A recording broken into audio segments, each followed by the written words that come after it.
It all starts the same way. She looks at you not as you are, but as she imagines you, as you can become. You feel it in her eyes, that glimmer of hope, or perhaps hunger. You think you're being seen, but you're not. You're being measured, assessed, scanned like a blank canvas, waiting for her to paint her masterpiece. But the masterpiece is not you. It never was.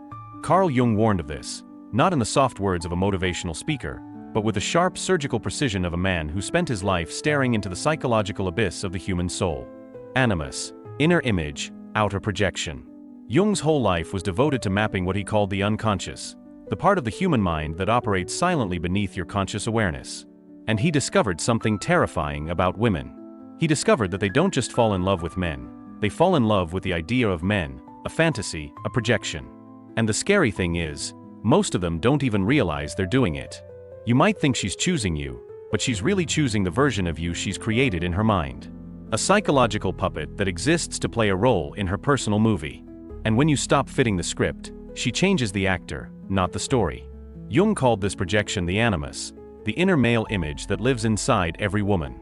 And when this animus is immature, undeveloped, or uncontrolled, it becomes a tyrant. It becomes an invisible force that makes women chase dangerous men and reject good ones. It makes them argue without reason, dominate without wisdom, and moralize without responsibility. Jung didn't sugarcoat it. He described it as spiritual possession, a state in which the woman herself ceases to recognize that she is no longer operating from her own consciousness, but from the shadowy grip of her inner male fantasy. And men, you fall for it because no one taught you to see it. You confuse being wanted with being known. You confuse being chosen with being understood. You believe her when she says you're different, when in fact you're just the latest face she's chosen to play the role she's been rehearsing since she was a child. And when the fantasy collapses, when the mask falls, you're left confused, betrayed, and humiliated, wondering what you did wrong. But you didn't do anything wrong. You just stopped being a convincing actor in someone else's play. Individuation, the brutal truth of liberation. Jung warned that the only way out of this psychological theater is through what he called individuation, a lifelong process of becoming whole within yourself. And here's the inconvenient truth. Most men never begin this journey.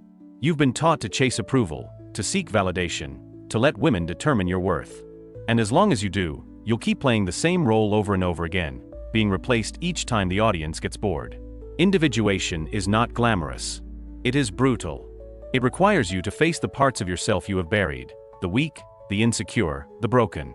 It requires you to stop blaming women for not seeing you and to start seeing yourself. Because Jung knew what most men would never understand. You don't become a man by being chosen, you become a man by choosing yourself.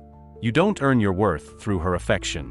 You earn it by being alone, fully awake, fully responsible, fully alive. A man who has faced his own unconscious cannot be seduced by projection. He is no longer a puppet in someone else's fantasy. He is the author of his own reality.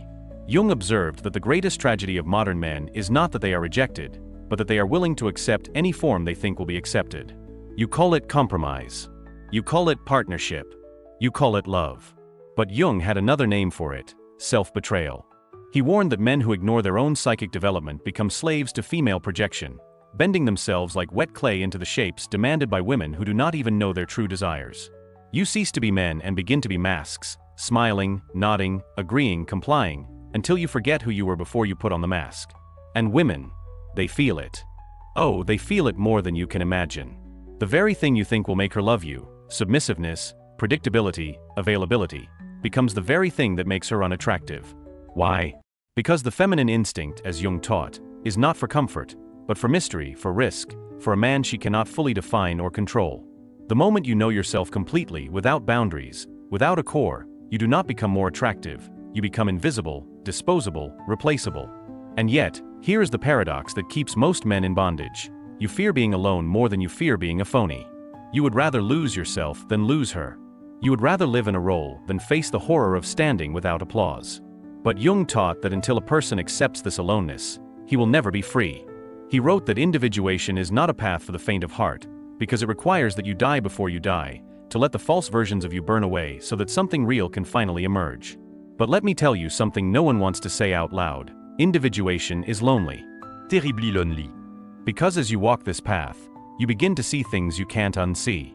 You begin to recognize the games people play, the masks they wear, the lies they tell themselves just to feel safe. And when you try to share what you see, they mock you. They call you cold, arrogant, too serious. They accuse you of being the problem, but you are not the problem, you are the mirror. And people hate the mirror when it shows them something they don't want to face. Jung knew this well. He had spent decades studying patients who were terrified of confronting their own shadows, the dark, disowned parts of their psyches that they refused to acknowledge. And the women Jung warned about were often raised in cultures that rewarded them for avoiding this confrontation. They were told that they were pure, emotional, intuitive, and complete, just the way they were. But Jung didn't buy it. The greatest danger to women, he wrote, was their unconscious animus, the inner voice that spoke with false certainty, false authority, and false moral superiority. He warned that unless a woman confronted and integrated this inner masculine power, she would become its prisoner, projecting it onto every man she met, blaming them for the very war she refused to wage within herself. The projection trap and the pass to true love. So you think you're her savior. You think you'll be the exception. You think that if you just love her enough, prove yourself loud enough, behave well enough, she'll finally choose you. But that's not how projection works. Jung taught that projection is a thief. It steals reality and replaces it with an illusion. And until both men and women wake up from this illusion, they're destined to repeat the same tragedy over and over again, each blaming the other, never realizing that they're both dancing with shadows. And here's the irony. The woman who once saw you as her hero will one day see you as her enemy. Not because you've changed, but because you've failed to live up to her fantasy. And she won't even realize you're doing it. Jung called it psychological betrayal, when neither party takes responsibility for their own inner world. You didn't lie to her, you didn't betray her. You simply disappointed the invisible character she created in her subconscious. You were never that person to begin with, and that's why she resents you. You resent your own shortcomings, but your failure to live up to a myth she never told you about.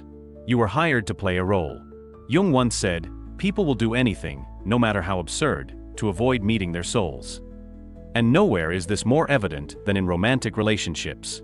Both men and women enter them not as whole persons but as walking projections, dragging their unlived fears, unmet needs, and unresolved childhood wounds into the arms of another person they barely understand. You call it love. Jung called it obsession. And like a hypnotized man, you keep falling into the trap of thinking that this time it will be different.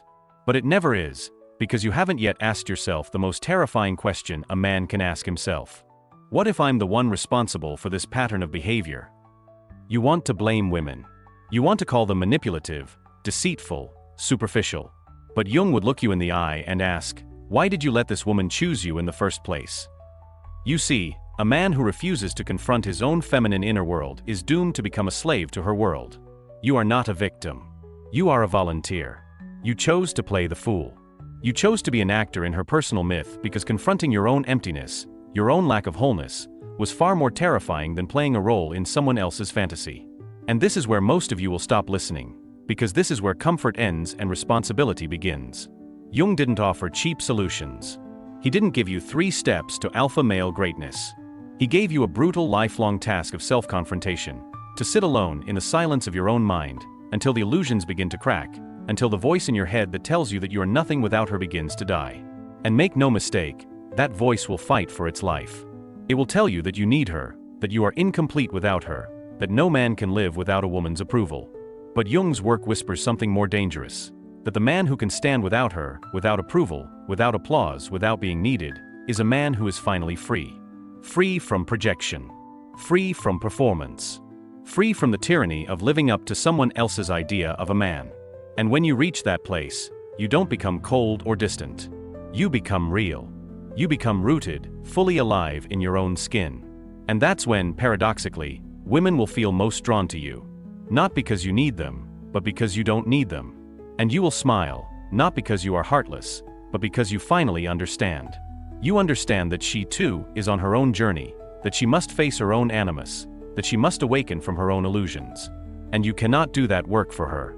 You cannot save her from herself. You can only do what Jung did. You can walk your path so fearlessly that you become a living mirror, reflecting the truth back to all who dare to look. Most will turn away, but a few, a rare few, will be grateful for it. And that, my friend, is the difference between being loved for the role you play and being respected for the person you have become.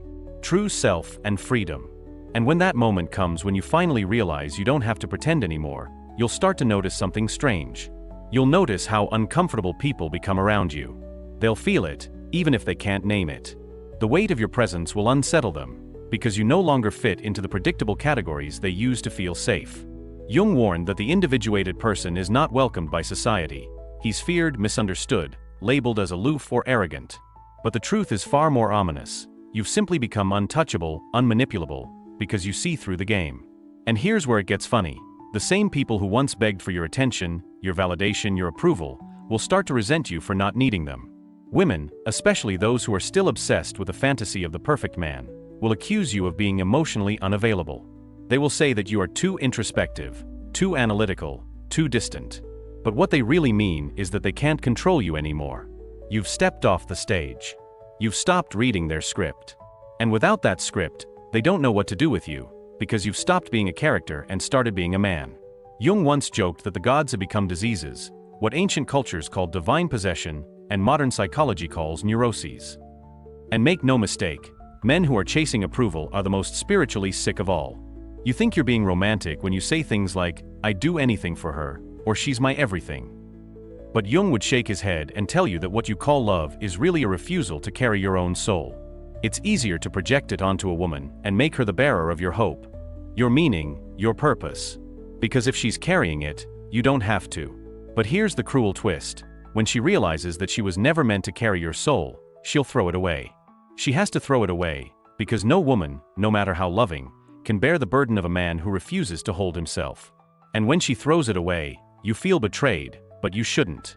You should thank her, because the moment the illusion shatters, you finally come face to face with the truth, that the job of becoming a man was never hers to do, it was always yours.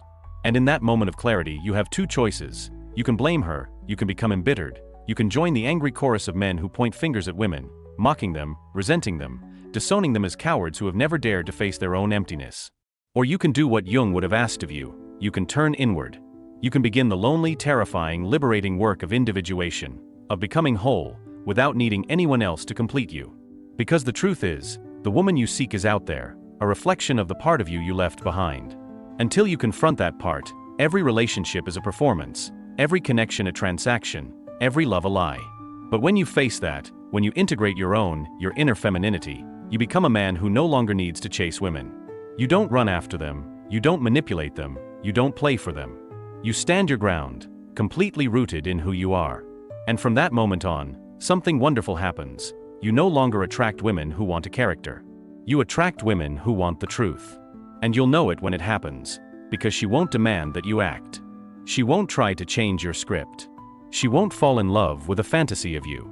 She will stand before you raw and real, not as a goddess seeking worship, but as a person ready to walk her path alongside you.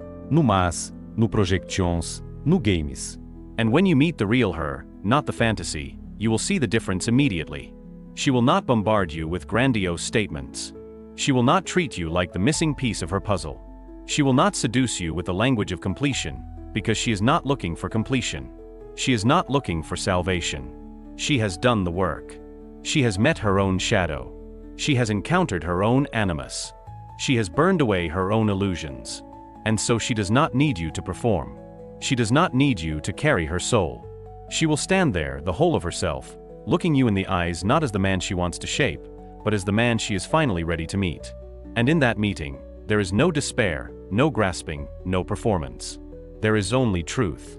And this truth, as Jung taught, is the rarest and most dangerous kind of love, which demands nothing but offers everything, because it is not born out of need, it is born out of freedom. The freedom to choose, the freedom to leave, the freedom to stand together, without illusions, without masks, without fear. But let me warn you, most of you will never experience this, because most of you will give up before you get there. You will settle for the show. You will settle for the fantasy. You will settle for the temporary thrill of being seen as something you are not. Because facing who you really are will still seem unbearable. But if you have the courage, the brutal, gut-wrenching courage, to keep going, to keep standing alone, to keep peeling back all the false layers you have built to gain approval, you will eventually find yourself standing on the edge of something terrifyingly beautiful. You will find yourself. Jung's legacy, a challenge for every man. And when you do, women will no longer be the source of your identity. They will no longer be the mirror you use to feel like a man. They will become something else entirely.